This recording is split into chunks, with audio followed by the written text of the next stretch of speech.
Let's talk about habits. Habits are a hot topic right now, and there are a number of books out there on the subject. Maybe you've read one of them. Atomic Habits, Tiny Habits, Mini Habits. Are we noticing a pattern here? In any case, while these books may go into the mechanics of how to build and break habits, none of them really discuss the reason we form those habits in the first place. So why are habits so important? They're important, of course, because our lives are made up of all the small patterns that we play out day after day, again and again. Patterns of thought, of emotion, of words, and of course of actions. And the actions that we take again and again are ultimately what define our lives, not just in terms of the choices we make, but also in how we experience those choices. I'm J-Love, and I have spent the past 20 years studying, training, and coaching people on human behavior, motivation, and the science of happiness. My passion is helping people like you create lives that matter and make you want to leap out of bed in the morning. Today, I'm going to talk about habits, and more specifically, what gets in the way of all those good intentions. Let's dive in. The truth bomb. Everybody I know thinks they're busy. Everybody I know feels like there's not enough time. We have things we want to do, and then we have the things that we actually do.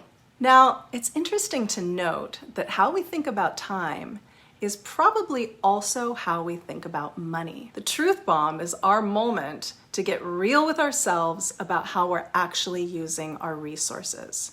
I want to clean out my closet and declutter it, but that's like a 3-hour project, and I have way too many other things to do. And yet, I'm out one day on the weekend and I spend 3 hours buying more clothes to stuff into my overstuffed closet. Half an hour of nightly meditation. I just can't fit it in with everything else. Browsing social media before bed, well, it just happens by itself without any real intention. Yoga class, oh, I wish I had the time. Netflix, time flies, let's watch another one. I want to build a tree house for my kids and give them that once-in-a-lifetime experience.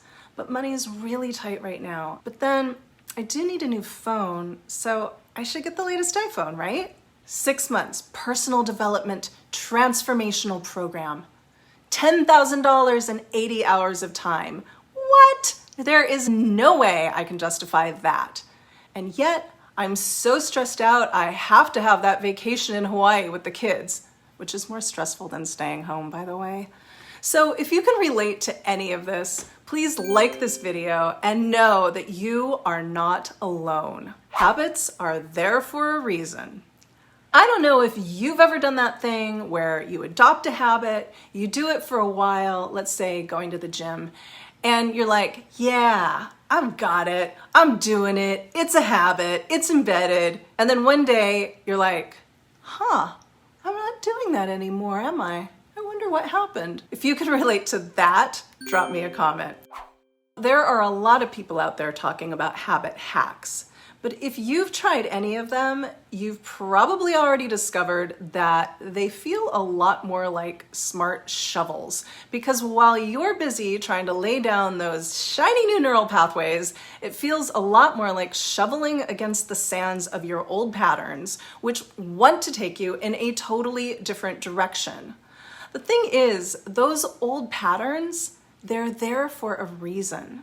So unless you get to those deeper reasons, your mind's probably not going to cooperate with you, and you'll likely struggle to maintain the habits that you choose. What James Clear and pretty much every other expert is not talking about is that we have unconscious drivers, beliefs, values, and motivators that are actively getting in the middle of those neural pathways that we're working so hard to build, which makes it very frustrating when you're investing all of this effort, this energy, this goodwill, and this intention into building a different way of being.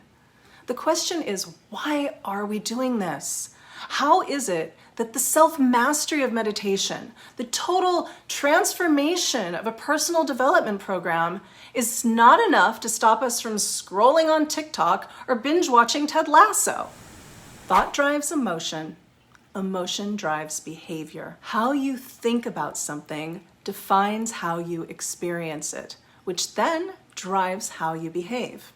Those behaviors and actions are ultimately what create your results. For example, if you think about cooking as creative fun, recreation, play, nurturing, generosity, connection building, you will enjoy the process of doing it.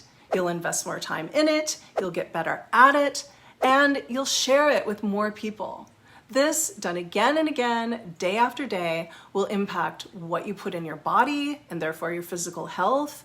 It'll impact the health of those you cook for. It'll impact your emotional well-being, your family's experience of you, and perhaps, if you cook for others, the experience of your larger community. If, on the other hand, you think of it as women's work, an obligation, a time sink, or any other negative judgment, that will also affect your approach to it. It'll affect your overall well-being if it's something you do every day, and it will affect how those you cook for feel about what you have to offer them. Put simply, when it comes to our habits, our minds are either trying to help us get something, like pleasure or approval, or avoid something that feels uncomfortable or like a threat. And while your mind is doing its best to help you, I promise, it means well, it really does, it may not be obvious to you why. Next week, we're going to dive deeper into what's driving those truth bomb behaviors and what our lovely little minds are actually up to. But the first step is to get real with yourself and start seeing those patterns for what they actually are. So tell me in the comments, what are your truth bomb patterns?